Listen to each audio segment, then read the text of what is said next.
નમસ્કાર વિદ્યાર્થી મિત્રો, મારું નામ ગોયલ કાર્તિક, ગીતાંજલિ વિદ્યાલય તરફથી ધોરણ 8 ના સમાજમાં આપણે ચર્ચા કરીએ છીએ સ્વતંત્ર ભારત. તો સ્વતંત્ર ભારતમાં આપણે આગળ ચર્ચા કરી હતી કે મહાગુજરાત ચળવળ મુંબઈમાંથી ગુજરાતને 1 મે 1960 ના દિવસે અલગ પાડવામાં આવી. રવિશંકર મહારાજે ગાંધીજીના આશ્રમ સાબરમતી આશ્રમ અમદાવાદ ખાતે આપણને થોડી ઘણી માહિતી પણ આપી હતી. પ્રવચન પણ એમના શબ્દો અને વાગ્મયથી આપણને આપવામાં આવ્યા. એ પછી આપણે ચર્ચા કરી હતી ગોવા દીવ દમણનું ભારતીય સંઘમાં કેવી રીતે જોડાણ થયું અને ફ્રેન્ચ અને પોર્ટુગીઝે ભારતમાં સંઘમાં કેવી રીતે આપણને આપણા જે રાજ્ય હતા એ આપણને પરત કર્યા. તો આટલી ચર્ચા કર્યા પછી છેલ્લે એ પણ જોયું હતું કે ભારત અને પાકિસ્તાન વચ્ચેના સંબંધો આજ દિન સુધી કેવા રહ્યા છે અને દરેક વખતે ભારત જ કેમ જીતતું, કેમ પાકિસ્તાનની હાર થતી. કારગિલ યુદ્ધ હોય કે સિવાયના બીજા 3 યુદ્ધો વિન કરીને 4 યુદ્ધની આપણે ચર્ચા કરી હતી કે જેમાં એમનો પરાજય થયો અને ભારતની જીત થઈ હતી.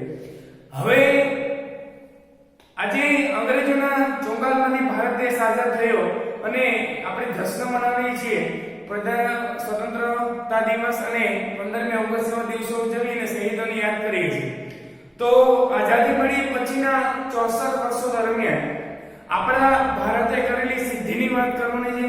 સાથે સાથે બંધારણ દ્વારા જે આદર્શો છે એ આદર્શો જે બંધારણ નક્કી કરેલા છે એ કેટલી અંશે સિદ્ધ થયા એની ચર્ચા આ પાઠમાં આપણે કરવાની રહી છે. તો આપણે અત્યારે આપણી બુક પ્રમાણે ચાલીએ તો કે બુક આપણને શું કહેવા માંગે છે. એટલે અત્યારે તો આપણે આઝાદીના જે 64 વર્ષ થઈ ગયા છે એ 64 વર્ષ અંતર્ગત ભારતને મેળવેલી સિદ્ધિ કેવા પ્રકારની હતી એની ચર્ચા કરવાની છે. તો જોઈએ તો કે શરૂઆત જ એની પંચવર્ષીય યોજનાઓથી થતી હતી. પંચવર્ષીય યોજનાઓ, આ જે પંચવર્ષીય યોજનાઓ હતી એ પંચવર્ષીય યોજનાઓ થકી ભારતમાં ઔદ્યોગિક વિકાસનો સાચા અર્થમાં પ્રારંભ થયો. પરંતુ માનીએ કે ઔદ્યોગિક વિકાસ જે છે એ પંચવર્ષીય યોજના તરીકે જ્યારે અમલમાં આવી ત્યારે એનો પ્રારંભ થયો. પરંતુ જ્યારે નવું નવેલું આઝાદ ભારત થયું હતું, આઝાદ ભારત, ત્યારે 3 ક્ષેત્રો કામ કરતા હતા. કયા કયા? તો કે પ્રાથમિક ક્ષેત્ર, પછી ઉદ્યોગ ક્ષેત્ર અને સેવા ક્ષેત્ર. આ 3 ક્ષેત્ર કાર્યરત હતા જ્યારે ભારત દેશને નવી આઝાદી પ્રાપ્ત થઈ ગયા. હવે આ 3 ક્ષેત્રોમાંથી આપણે પ્રાથમિક ક્ષેત્રને સૌથી વધારે મહત્વ આપીએ એટલે કે કૃષિ ક્ષેત્ર. કૃષિ ક્ષેત્રને આપણે વધારે જોર આપેલું કેમ કે નવું આઝાદ ભારત થયેલું એ સમયે આપણી પાસે ધન ધાન્ય બહુ ઓછા હતા અને આપણે પરાવલંબી જીવન જીવવું પડતું હતું. એટલે સરકારે ઉદ્યોગ અને સેવા ક્ષેત્રને પાછળ રાખ્યા, એને ઓછું મહત્વ આપ્યું અને પ્રાથમિક ક્ષેત્રમાં જે કૃષિ ક્ષેત્ર હતું, કૃષિ ક્રાંતિ જે હતી એને વધારે મહત્વ આપ્યું. કેમ? તો કે ખેડૂત છે ભારતનો, એમાંથી મોટા ભાગના ખેડૂતો આજે ખેતી કરીને પોતાનું ગુજરાન ચલાવતા હતા. એટલે નવી યોજનાઓ, નવી સિંચાઈ પદ્ધતિ, હાઇબ્રિડ બિયારણો, ટેકનોલોજીકલ સુધારો, યંત્રો નવા વાપરવા, જંતુનાશક દવા વાપરવી, રાસાયણિક ખાતરો વાપરવા, અન્ય રીતે ખેડૂતને જાગૃત કરવામાં આવ્યો. વધારેમાં વધારે ખેડૂત ખેતી કરવા લાગ્યો, વધારે ઉત્પાદન મળવા લાગ્યું અને દેશને લાભ થવા લાગ્યો. સાથે અર્થતંત્રને પણ લાભ થવા લાગ્યો. એટલે જ્યારે નવો ભારત આઝાદ થયો ત્યારે પ્રાથમિક ક્ષેત્રને વધારે મહત્વ અપાયું. પછી સેવા ક્ષેત્રને નહીં પરંતુ ઉદ્યોગ ક્ષેત્રને મહત્વ આપવામાં. કેમ? તો કે પંચવર્ષીય યોજનાઓ થકી ઔદ્યોગિક વિકાસનો પ્રારંભ થયો અને એમાં ભારતે કેટલા અંશે સિદ્ધિ પ્રાપ્ત કરી એની ચર્ચા કરવાની છે. તો અહીંયા આપણે વાત કરવાની છે ઉદ્યોગ ક્ષેત્રની. તો ઉદ્યોગની દ્રષ્ટિએ ભારતે કેટલી સિદ્ધિ મેળવેલી છે? તો અહીંયા ઉદ્યોગ ક્ષેત્ર, તો ઉદ્યોગ ક્ષેત્રમાં જોઈએ તો સુતરાઉ કાપડ,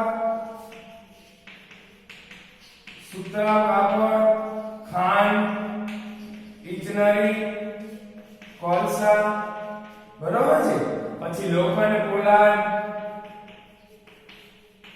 રસાયણ, આ બધા ઉદ્યોગોનો પ્રારંભ અને સારો એવો વિકાસ થયો. સૂત્ર કાપડની અંદર માંગ જોઈએ તો સુરતમાં સૌથી વધારે છે. ખાંડ, ઇજનેરી, કોલસા, લોખંડ પોલાદ, રસાયણ અને લોખંડ પોલાદમાં જમશેદપુર સૌથી બેસ્ટ છે, જ્યાં રતન ટાટાએ પોતાની કંપનીની શરૂઆત કરેલી અને આજે ચામડાથી માંડીને લેલન ગાડી સુધીનું ઉત્પાદન ટાટા લોખંડ પોલાદ પ્લસ ટાટા સ્ટીલનું ઉત્પાદન લોખંડ પોલાદ ક્ષેત્રે ભારતમાં ઔદ્યોગિક ક્ષેત્રનો વિકાસ જ્યારે પંચવર્ષીય યોજના નિર્માણ પામી ત્યારે સૌથી વધારેમાં વધારે મહત્વ આ ઉદ્યોગો ક્ષેત્રે આપવામાં આવ્યું, જેમાં સુતરા કાપડ, ખાંડ, ઇજનેરી, કોલસા, લોખંડ પોલાદ, રસાયણ જેવા ભારેખમ ઉદ્યોગોનો વિકાસ શરૂ થયો.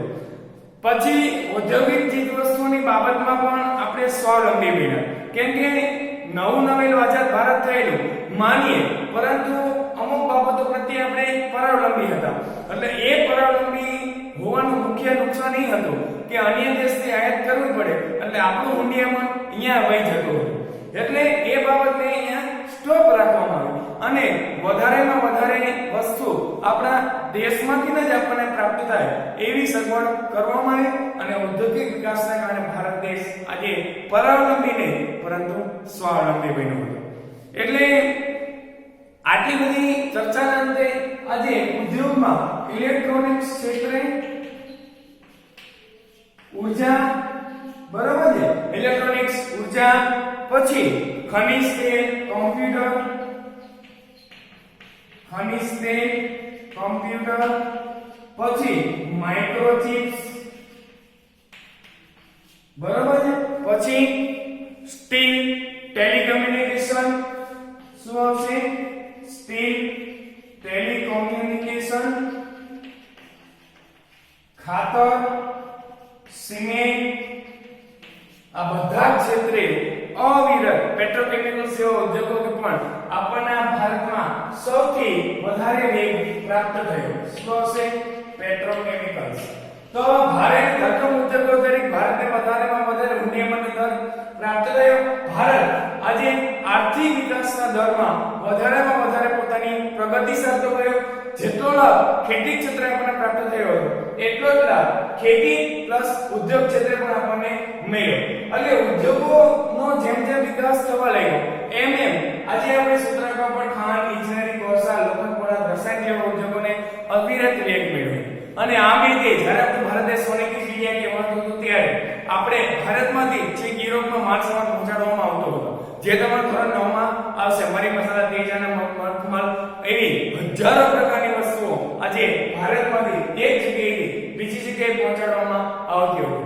ખાસ કરીને ભારતમાંથી ને યુરોપમાં વસ્તુ જતી એમાં તમારે આગળ ભણવામાં આવશે કે યુરોપ અને ભારત વચ્ચેના સંબંધો ખૂબ સારા હતા. એમાં પહેલા જમીન માર્ગે વહીવટ થતો, જમીન માર્ગ બંધ થયો, દરિયા માર્ગે વહીવટ થવા લાગ્યો, બરોબર છે. અને યુરોપના લોકોને ખાસ ભારત દેશ શોધવાની ફરજ પડે. એટલે એ બાબતે સમજી શકાય છે કે આપણા દેશ ઉપર રાજ કરનાર વ્યક્તિ આપણી પાસેથી કેટલું બધું લઈ ગયા છે અને છતાં પણ ભારત દેશ સાવ ખાલી થઈ ગયો તો પણ ભારતની ગતિ રોકાતી નથી. ખનિજ ક્ષેત્રે હોય તો પણ ભલે, કૃષિ ક્ષેત્ર, ઉદ્યોગ ક્ષેત્ર, સેવા ક્ષેત્ર, દરેક ક્ષેત્રમાં ભારત પોતાની પ્રગતિ અવિરતપણે સાધતો રહેલો છે.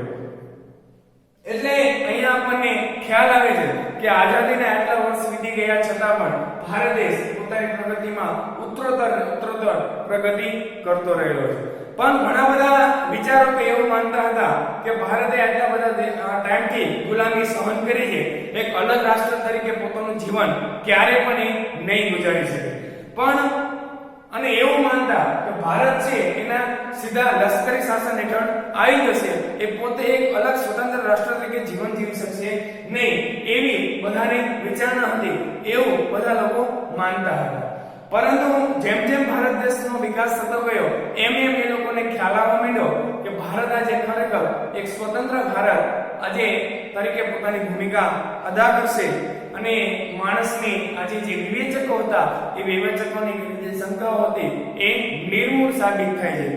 અને ભારત આજ દિન સુધી પ્રજાસત્તાક રાહ પર છે, જે ભારત માટે ગૌરવ લેવા જેવી વસ્તુ છે. કેમ કે પ્રજાસત્તાક દિન આપણે જ્યારે ઉજવીએ છીએ અને ભારતની પ્રજા એક અલગ રાષ્ટ્ર તરીકે જીવન ગુજારે છે. આટલા બધા વર્ષનું નુકસાન થયું હોવા છતાં ભારત અવિરત પ્રગતિ અને પ્રગતિ જ કરતું રહ્યું છે. એટલે ભારત દેશ માટે ગૌરવ લેવા જેવી બાબત છે. સાથે આજની પરિસ્થિતિની ચર્ચા કરું કેમ કે ગૌરવ લેવા જેવી વસ્તુ એક આ પણ બાબત છે. જેમ કે કોરોના અત્યારે ચાલે છે તો તેની રસી, કોરોનાની રસીની વાત કરું તો આપણી 3 કંપની બનાવે છે.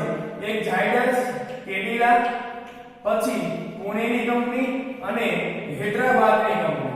આ 3 કંપનીઓ છે જે રસી બનાવી ચૂકી છે અને અહીંથી ભારતમાં છે બહાર વિદેશમાં રસીઓની નિકાસ કરવામાં આવે છે. તો આ પણ એક ગૌરવ લેવા જેવી બાબત છે કે ભારતના આજે ઘણા બધા ક્ષેત્રમાં આગળ વધતું ગયું છે. અવકાશ હોય, વિજ્ઞાન હોય, કૃષિ હોય, સંશોધન હોય, આંતરરાષ્ટ્રીય માળખામાં હોય, કોઈ પણ ક્ષેત્રે ભારત અવિરત પ્રગતિ કરતો રહ્યો છે. એટલે આ પણ આજે આપણે માટે ગૌરવ લેવા જેવી વસ્તુ છે કે એક કે બે કંપની નહીં પરંતુ 3 કંપનીએ કોરોનાની રસી સુધીને ભારતના લોકોને આજે પ્રોવાઈડ કરતા રહેલા છે. એટલે નરેન્દ્ર મોદી દ્વારા 1 મહિના દિવસે 18 વર્ષથી વધારે ઉંમરના તમામ લોકોને રસી ફ્રીમાં આપવાનો નિર્ણય કર્યો છે. તો આવું ક્યારે શક્ય બનશે? જ્યારે આપણે સ્વાવલંબી હશું ત્યારે. જો આના રસી બહારથી આયાત કરવામાં આવે તો આજે એ ફ્રીમાં આપવા માટેની કોઈ શક્યતા રહે નહીં. એટલે ગૌરવ લેવાની વસ્તુ એ છે કે 1, 2 ને પણ 3 કંપની રસી શોધી એ એટલે માત્ર ભારતમાં. એટલે હું તો એવું કહું છું ભારતનો આપણે આભાર માનવો જોઈએ. એટલે સંસ્કૃતમાં કહેવાય છે કે ભારતે જન્મ દુર્લભ, ભારતમાં જન્મ લેવો દુર્લભ છે. એટલે ખરેખર આજે આપણે ગૌરવ લેવું જોઈએ. એટલે અહીંના લોકોની ભાષા અને ધર્મમાં વિવિધતા જોવા મળતી હોય છે પરંતુ છતાં પણ એ રાષ્ટ્રની એકતામાં ક્યારે આપણને અવરોધ સાબિત થઈ નથી.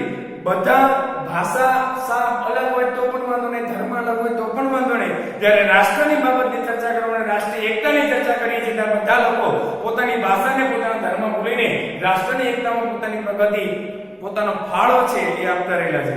એટલે ઉદ્યોગોમાં, વૈજ્ઞાનિક ક્ષેત્રે, આંતરમાળખાકીય સુવિધા ક્ષેત્રે, કૃષિ અને શૈક્ષણિક વિકાસમાં પણ રાષ્ટ્રની અવિરત પ્રગતિ સાધી ચૂક્યા છે. વૈજ્ઞાનિક ક્ષેત્રે તમે જો હમણાં ગયા વર્ષે આગલા વર્ષે ચંદ્રયાન 2 ને લોન્ચ કરવામાં આવ્યું. ભલે થોડું ઘણું નુકસાન થયું અને આપણે સફળતા નથી મેળવી પરંતુ એટલો બધો પ્રયાસ કરો એ પણ આપણા ભારતના લોકોમાં જ શક્ય બનતું હોય છે.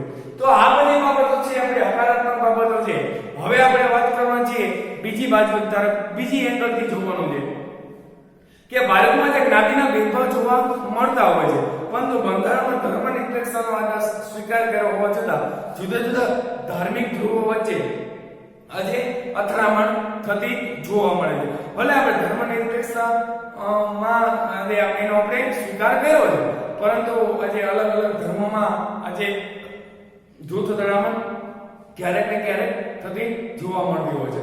પરંતુ આઝાદીના આટલા બધા વર્ષ થતા હજી પણ ક્યારેય બંને ધર્મો વચ્ચે ભયંકર યુદ્ધ થયું હોય તો હુલ્લડ કે તોફાન ફાટી નીકળ્યા હોય એવી કોઈ હજી આપણે ક્યાંય સમાચાર સાંભળ્યા નથી અને આપણા ભારત દેશ માટે સારી બાબત છે. એટલે અને સૌથી વધારે પરેશાન કરતી બાબત તો એ છે કે ભારતના જે 2 વર્ગ છે, એક અમીર વર્ગ અને ગરીબ વર્ગ. એટલે ભારત દેશમાં જે લોકોને આઝાદી પ્રાપ્ત થઈ એ આઝાદી પ્રાપ્ત થયાના અમુક વર્ષો પછી જે અમીર વર્ગ હતો એ સૌથી વધારે અમીર વર્ગ થવા માંડ્યો અને ગરીબ વર્ગ હતો એ સૌથી વધારે ગરીબ થવા માંડ્યો છે. એટલે ધનિક ધનિક થતો જાય છે, વધારેમાં વધારે અને જે ગરીબ છે એ વધારેમાં વધારે ગરીબ થતો જોવા મળે છે. દાખલા તરીકે શહેરની ઝૂંપડપટ્ટીના વિસ્તારમાં રહેતા લોકો પણ પોતાના બાળકોને શાળામાં પણ મોકલી નથી શકતા. મોંઘવારી અને ભ્રષ્ટાચાર તો અસહ્ય રીતે વધી જ રહ્યો છે. સમજાય છે પોતાનો પેટનો ખાડો પૂરવા માટે રાતને દિવસ મહેનત કરે છે ત્યારે એક ટાઈમ કે 2 ટાઈમ એમને જમવાનું પ્રાપ્ત થાય છે. તો તમે વિચારો કે આ દુનિયામાં થતો રહેલો ભ્રષ્ટાચાર અને આજે મોંઘવારી માણસને જીવવું કેમ એ મુશ્કેલી પડતી હોય છે. હવે આ બાબત ઉપર તો આપણે ચર્ચા આગળ કરી ચૂક્યા છે જ્યારે તમે હાજર હતા ત્યારે, એટલે હું ફરીવાર આ બાબતની ચર્ચા નથી કરતો પરંતુ મોંઘવારીનો જે દર છે જેટલો ઓછો રહે એટલું જ ગરીબ વર્ગના લોકો માટે સારું છે. એટલે આપણું બંધારણ ભલે કાયદાની દ્રષ્ટિએ બધાને સમાન ગણે, પરંતુ વાસ્તવિક જીવનમાં અમુક ભારતીય બીજાની સરખામણીએ વધુ શક્તિશાળી છે. એટલે સ્વતંત્રતાના સમયે નક્કી કરેલા આદર્શોની દ્રષ્ટિએ જોઈએ તો ભારતીયમાં લોકશાહી છે એ બહુ મોટી સફળતાનો દાવો ક્યારે પણ નહીં કરી શકે, પરંતુ એ પણ હકીકત છે કે નિષ્ફળ પણ એમાં નથી રહ્યા. ભલે આપણે કાયદાની દ્રષ્ટિએ બધાને સમાન ગણીએ છીએ આપણું બંધારણ, પરંતુ અમુક ભારતીય બીજાની સરખામણીએ વધુ શક્તિશાળી છે. એટલે સ્વતંત્રતાના સમયે જે આદર્શો નક્કી કરવામાં આવ્યા હતા એ આદર્શોનું ક્યાંક ને ક્યાંક ઉલ્લંઘન થાય છે. એટલે આ ભારત દેશ પોતાને ક્યારે પણ લોકશાહીનું સૌથી મોટું રાષ્ટ્ર ભારત તરીકે એ નહીં કહી શકે, અને એ સફળ ગયું છે એમ પણ નહીં કહી શકે, અને નિષ્ફળ ગયું છે એમ પણ નથી કહી શકતું. એટલે આ દુનિયાની સૌથી મોટી ખામી છે કે ગરીબ વર્ગના લોકો વધારે ગરીબ રહે છે અને અમીર વર્ગના લોકો વધારે અમીર રહે છે. આ બંને તફાવતને તમને ઉદાહરણ સ્વરૂપ સમજાવું તો અમીર વર્ગનો એક આખો વિસ્તાર અલગ છે અને ગરીબ વર્ગનો આખો એક વિસ્તાર અલગ છે. એટલે કે મુંબઈમાં તમે જાઓ, મરીન ડ્રાઈવ ઉપર તમે રહેતા હોય, એ આખો અમીર વર્ગનો વસવાટ છે.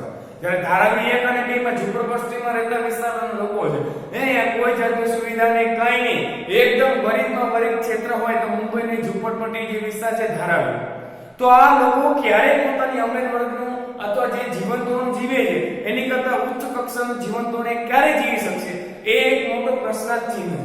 એટલે ધીમે ધીમે એ લોકો પોતાનું સારું જીવન જીવી શકે એવી આપણે પ્રાર્થના કરીએ.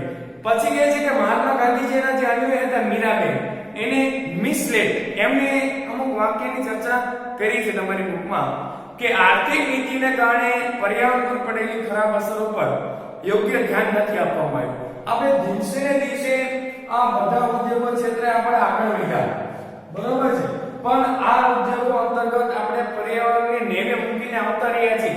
પર્યાવરણ તરફ પાછું વળીને જોવાનો આપણે પ્રયાસ નથી કર્યો. એટલે મીરાબેને 1949 માં લખ્યું કે વિજ્ઞાન અને યંત્રો દ્વારા અમુક સમય સુધી ઘણો બધો ફાયદો થવાનો છે, પરંતુ તમારે તબાહીનો સામનો કરવા માટે તૈયાર જ રહેવું પડશે. કેમ કે વિજ્ઞાન અને યંત્ર દ્વારા આપણે આપણું રોજગારી અને સારામાં સારો પૈસો કમાઈ શકીએ છીએ, પરંતુ કુદરતનું કરેલું નુકસાન એ અહીંયા અને અહીંયા જે ભોગવીને જવું પડતું હોય છે. એટલે આપણે કાચો માલ જો જંગલ ક્ષેત્ર તરફમાંથી મળતો હોય તો આપણે જેટલો લાવીએ છીએ એટલો સામે એટલું ભરણ પોષણ પણ એવું થઈ જવું જોઈએ. એટલા દાખલા તરીકે 10 વૃક્ષ રહેવા છે તો સામે 10 વૃક્ષ મોટા થઈ જવા જોઈએ, બરોબર છે. તો આર્થિક પ્રગતિની સાથે સાથે પર્યાવરણ ક્ષેત્રની જે અમુક બાબતો છે વિચારવી જોઈએ. એટલે કુદરતના સંતુલનનો અભ્યાસ કરો કે કુદરત સંતુલન કેવી રીતે જળવાઈ રહે એના નિયમ પ્રમાણે જીવન ચલાવવું જોઈએ. ત્યારે જ આપણે સ્વસ્થ અને સભ્ય પ્રજાતિના રૂપમાં જીવતા રહી શકશું. કેમ કે અત્યારે તો માણસને હવા ક્યાંથી મેળવવી એ એક મોટો પ્રશ્નાર્થ ચિહ્ન બની ચૂક્યું છે. એટલે શુદ્ધ હવા જે ભગવાન દ્વારા આપણને આપવામાં આવે છે, ફ્રીમાં આપે છે, આજે આપણને એની કદર નથી, પરંતુ કોરોનાની મહામારીને કારણે આપણને બધાને ખબર પડવા માંડી છે કે ઓક્સિજન ન મળતા માણસ જે ટપોટપ મરવા લાગ્યો છે, ઝાડવાનું પ્રમાણ ઓછું થઈ ગયું છે, અને આપણે કુદરતને નેવે મૂકીને આવતા રહ્યા છીએ. એટલે હવે આપણને સમજાય છે કે ભગવાન દ્વારા આપવામાં આવતો જે ઓક્સિજન છે એ ખરેખર આપણા માટે કેટલો લાભદાયક છે. એટલે ગમે તેટલી પ્રગતિ કરો, ગમે તેટલો માનવ વિકાસ છે અથવા ગમે તેટલું છે આર્થિક પ્રગતિ તમે સાધો, પરંતુ પર્યાવરણનું સંતુલન હંમેશા જળવાઈ રહે એવો પ્રયત્ન કરવો જોઈએ, જેથી આપણને આગળ જતા કોઈ જાતનું નુકસાન થાય નહીં. તો આટલી ચર્ચા આપણે આ પાઠ અંતર્ગત કરવાની છે. વધારેમાં વધારે વૃક્ષો વાવો, એનો ઉછેર કરો અને શુદ્ધ ઓક્સિજન મેળવો, જેથી પર્યાવરણનું સંતુલન જળવાઈ રહે. તો કોરોનાથી પોતાનું જીવનનું રક્ષણ કરો, ઘેર રહો, સુરક્ષિત રહો. ધન્યવાદ.